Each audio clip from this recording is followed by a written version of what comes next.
Pemirsa, aparat kepolisian dari Polsek Tamalan Rea, Kota Makassar, membekuk pelaku penipuan dan penggelapan mobil dengan modus rental kemudian menggadaikan mobil tersebut ke orang lain.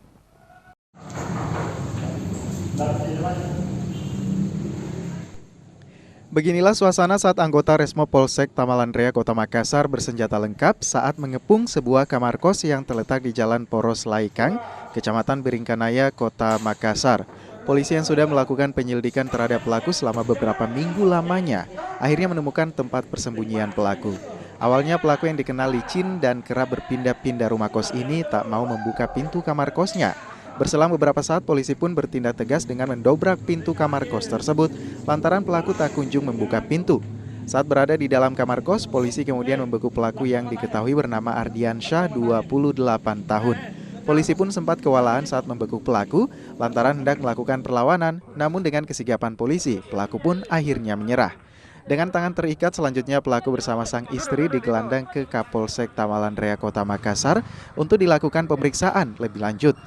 Dari hasil interogasi, aksi pelaku pun sudah dilakukan sejak tahun 2020 dan sudah berhasil menggelapkan mobil sebanyak 9 unit di berbagai tempat rental mobil di Kota Makassar. Digerebek di salah satu tempat kos ini, pelaku apa sampai digerebek? Yang kami amankan adalah pelaku penipuan dan penggelapan di salah satu rumah kos di Jalan Pajayang, Kelurahan Sudiang. Untuk modusnya sendiri nih melakukan gimana? Jadi modus pelaku rental mobil ke perental mobil. Sesudah merental mobil, pelaku menggadaikan sama seseorang. Dengan mengamankan 1 unit mobil sebagai barang bukti, pelaku pun akan dijerat dengan pasal 372, 378 KUHP tentang penipuan dan penggelapan dengan ancaman kurungan 5 tahun penjara. Sementara itu, petugas masih melakukan pencarian terhadap barang bukti 8 unit mobil yang telah digadaikan pelaku ke beberapa orang. Dari Kota Makassar, Muhammad Nurbone, iNews melaporkan.